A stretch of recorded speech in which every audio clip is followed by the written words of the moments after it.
Eh bien, à l'occasion de Pourim, nous allons exposer quelques réflexions au sujet de cette fête. Nos sages enseignent dans le Yalkut Michelet, au temps futur, toutes les fêtes seront abolies, mais seul Pourim restera à jamais. Le Rambam rapporte dans Hilchot Megillah, au temps futur, c'est-à-dire au temps messianique, tous les livres des prophètes et des hagiographes seront abolis. Seul le livre d'Esther va rester. Et bien que le souvenir des souffrances du passé sera lui aussi effacé, selon le prophète Ishayahu, le souvenir des jours de Pourim, lui, ne sera jamais effacé. Quelle est donc cette supériorité du livre d'Esther sur les autres livres de la Bible, dont nous affirmons qu'il sera lu également dans les temps messianiques? Le Sefer HaTodah écrit la chose suivante. C'est la traduction de M. Robert Samuel Zal. Tous les messages des prophètes ont pour but de renforcer les paroles de la Torah, de maintenir les mitzvot et les prescriptions les concernant.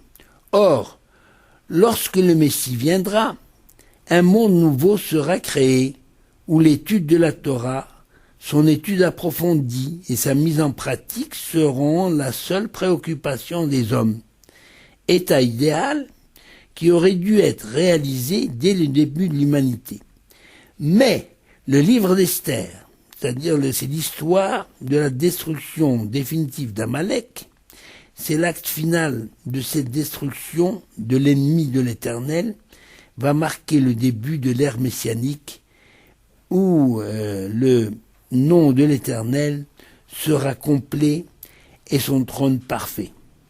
C'est alors que le monde entier parlera des prodiges de l'Éternel lors de la destruction finale de cet ennemi implacable d'Israël et de toute l'humanité depuis les jours de Mardoché et d'Esther jusqu'à la fin des temps. Fin de citation du Sefer HaTodah. C'est-à-dire que, en d'autres termes, quelle différence existe entre Pourim et les autres fêtes de notre calendrier? Toutes les autres fêtes ont été instituées à la suite de miracles visibles, des miracles qui ont été ressentis par les enfants d'Israël. C'est, par exemple, Pessah, c'est le miracle du passage de la mer Rouge, ou bien la libération miraculeuse, donc, à la suite des 10 plaies, sont aussi des miracles visibles. Shavuot fixe le miracle de la révélation de Dieu à tout un peuple, le tonnerre, la montagne de feu, etc. Tout ceci se voit. Le peuple a assisté dans son ensemble. Sukkot, c'est le miracle de 40 années de traverser dans le désert. Les vêtements et les sandales ne sont point déchirés, ni vieillis, et la manne est tombée tous les jours, c'était la nourriture du ciel, et tombée comme une rosée, et donc ce miracle était également visible. Hanouka, le miracle aussi, visible, les ennemis d'Israël ont été repoussés par Israël, et le temple a été purifié et inauguré, et puis il y a eu le miracle de la fiole d'huile qui a duré 8 jours. Donc tous ces miracles sur lesquels nos fêtes ont été fondées sont des miracles visibles, palpables. Les enfants d'Israël en ont été les témoins et les ont ressentis comme tels. Est-ce que le Midrash ne nous dit pas que la servante qui a assisté au passage de la mer Rouge, sortie d'Égypte, a vu le miracle de la mer Rouge de manière plus claire et plus lumineuse que la vision la plus grande plus grande des prophètes, Ézéchiel. Seul le miracle de Pourim échappe à cette catégorie. Sa nature est différente des autres miracles. parce que c'est un miracle caché. C'est-à-dire, en hébreu, ça se dit nistar. Dans le livre d'Esther, en effet, la Megillah, dans la Megillah, le nom divin n'apparaît pas une seule fois. Comme pour nous dire, Dieu semble absent de ce monde. Ou alors, s'il est là, il faut bien le chercher derrière le masque des événements. Est-ce là la raison de nos déguisements de Pourim? Probablement. Comme dernière, comme les, oui, on se déguise parce que derrière chaque masque, on peut découvrir une personne. Derrière chaque événement, on peut découvrir Dieu. Mais il n'arrive rien dans le monde terrestre qui ne soit pas décidé d'en haut. Ça, on le sait.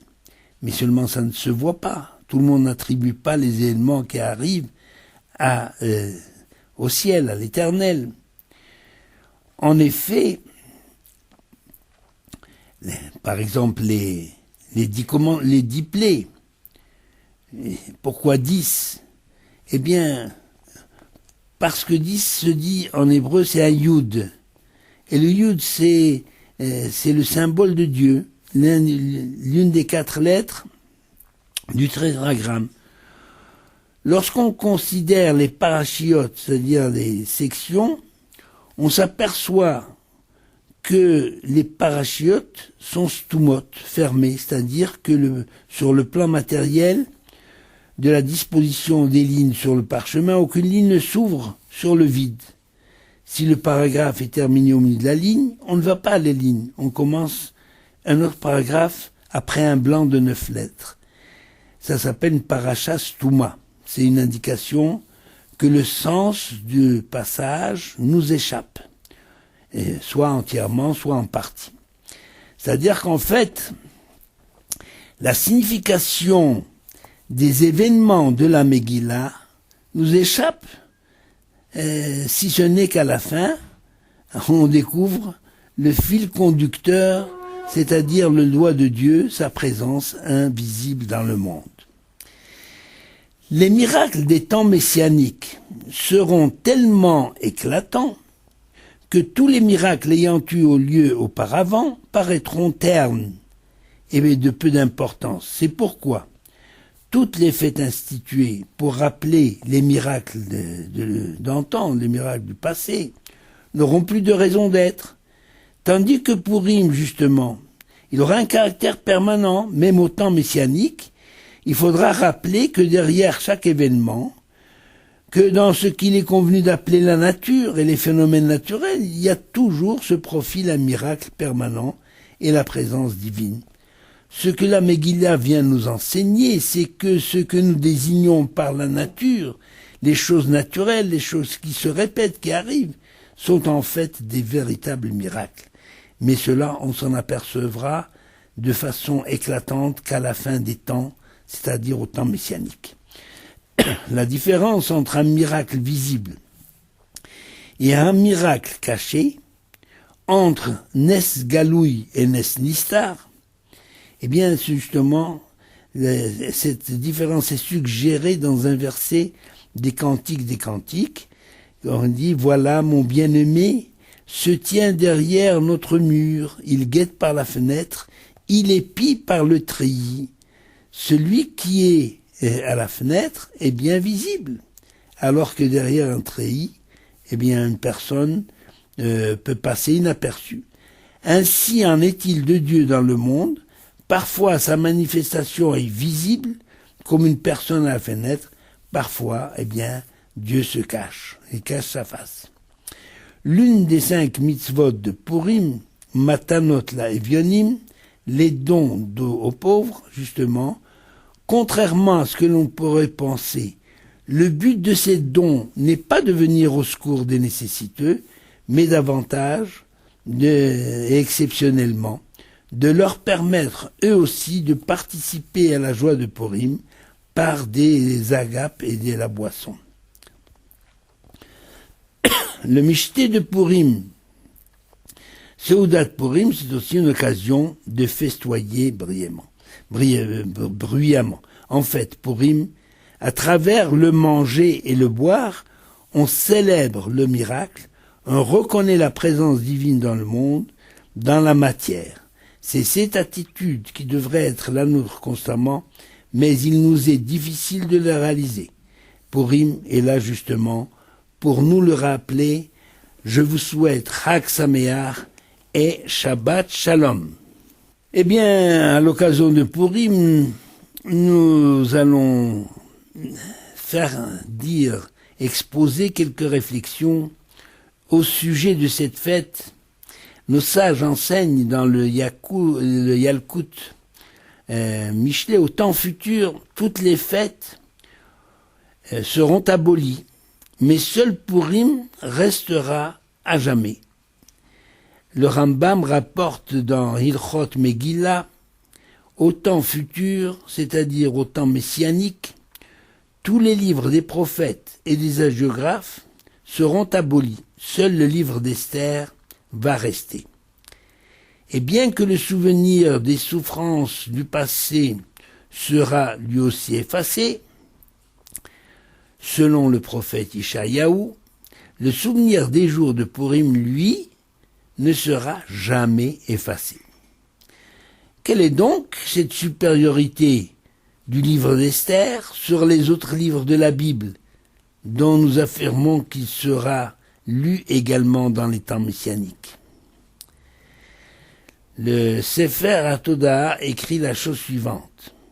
C'est la traduction de monsieur Robert Samuel, Zal.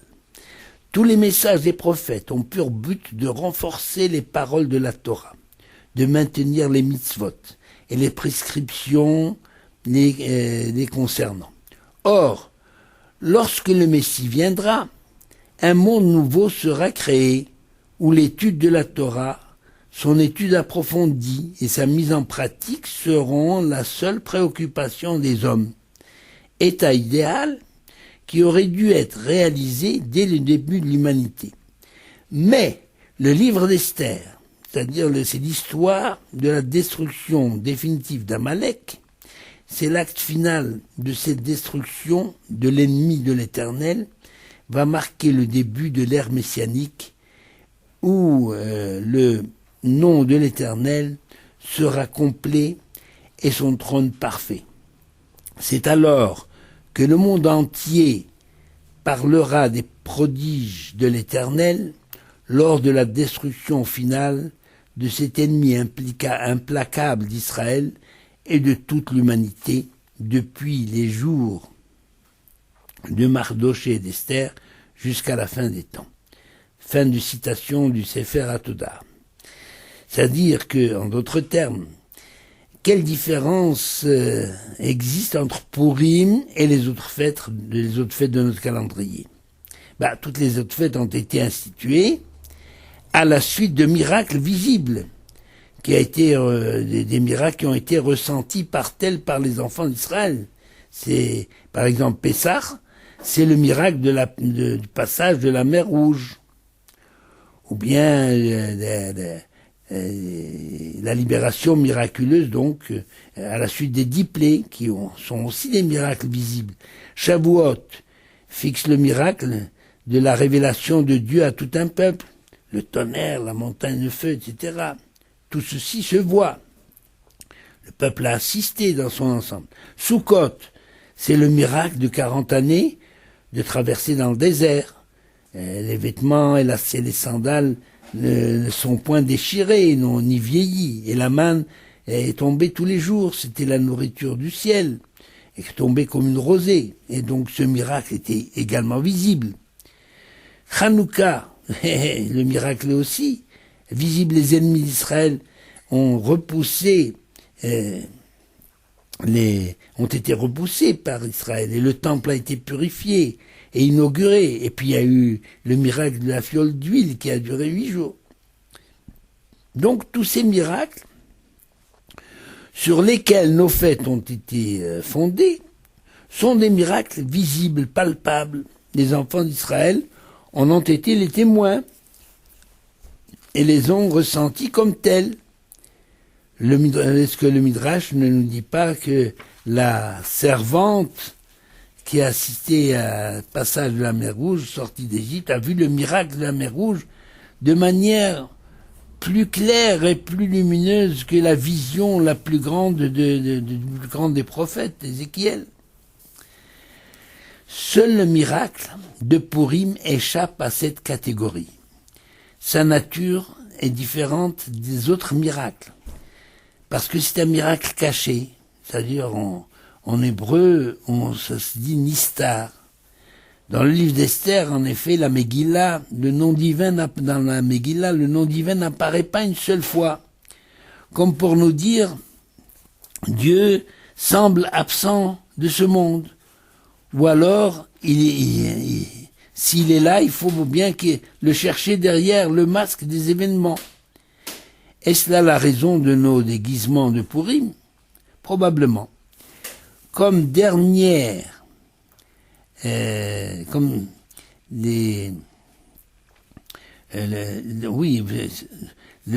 on se déguise parce que derrière chaque masque, on peut découvrir une personne. Derrière chaque événement, on peut découvrir Dieu. Mais il n'arrive rien dans le monde terrestre qui ne soit pas décidé d'en haut. Ça, on le sait. Mais seulement ça ne se voit pas. Tout le monde n'attribue pas les éléments qui arrivent au ciel, à l'éternel. En effet, par exemple, les 10 plaies. Pourquoi 10? Eh bien, parce que 10 se dit en hébreu, c'est un yud. Et le yud, c'est le symbole de Dieu, l'une des 4 lettres du tétragramme. Lorsqu'on considère les parachiotes, c'est-à-dire les sections, on s'aperçoit que les parachiotes sont stumotes, fermés, c'est-à-dire que sur le plan matériel de la disposition des lignes sur le parchemin, aucune ligne ne s'ouvre sur le vide. Si le paragraphe est terminé au milieu de la ligne, on ne va pas à la ligne. On commence un autre paragraphe après un blanc de 9 lettres. Ça s'appelle une paracha stuma. C'est une indication que le sens du passage nous échappe, soit entièrement, soit en partie. C'est-à-dire qu'en fait, la signification des événements de la Megillah nous échappe, si ce n'est qu'à la fin, on découvre le fil conducteur, c'est-à-dire le doigt de Dieu, sa présence invisible dans le monde. Les miracles des temps messianiques seront tellement éclatants que tous les miracles ayant eu lieu auparavant paraîtront ternes et de peu d'importance. C'est pourquoi toutes les fêtes instituées pour rappeler les miracles d'antan, les miracles du passé, n'auront plus de raison d'être. Tandis que Purim, justement, il aura un caractère permanent, même au temps messianique. Il faudra rappeler que derrière chaque événement, que dans ce qu'il est convenu d'appeler la nature et les phénomènes naturels, il y a toujours ce profil un miracle permanent et la présence divine. Ce que la Megillah vient nous enseigner, c'est que ce que nous désignons par la nature, les choses naturelles, les choses qui se répètent, qui arrivent, sont en fait des véritables miracles. Mais cela, on s'en apercevra de façon éclatante qu'à la fin des temps, c'est-à-dire au temps messianique. La différence entre un miracle visible et un miracle caché, entre Nes Galoui et Nes Nistar, eh bien, justement, cette différence est suggérée dans un verset des Cantiques. On dit, voilà, mon bien-aimé se tient derrière notre mur, il guette par la fenêtre, il épie par le treillis.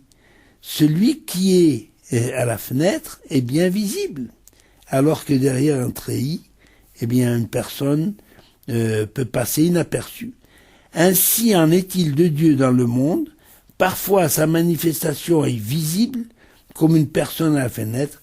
Parfois, eh bien, Dieu se cache, il cache sa face. L'une des 5 mitzvot de Purim, Matanot la Evionim, les dons aux pauvres, justement, contrairement à ce que l'on pourrait penser, le but de ces dons n'est pas de venir au secours des nécessiteux, mais davantage, et exceptionnellement, de leur permettre eux aussi de participer à la joie de Purim par des agapes et de la boisson. Le Mishté de Purim, Seudat Purim, c'est aussi une occasion de festoyer bruyamment. En fait, Purim, à travers le manger et le boire, on célèbre le miracle, on reconnaît la présence divine dans le monde, dans la matière. C'est cette attitude qui devrait être la nôtre constamment, mais il nous est difficile de la réaliser. Purim est là justement pour nous le rappeler. Je vous souhaite Chag Sameach et Shabbat Shalom.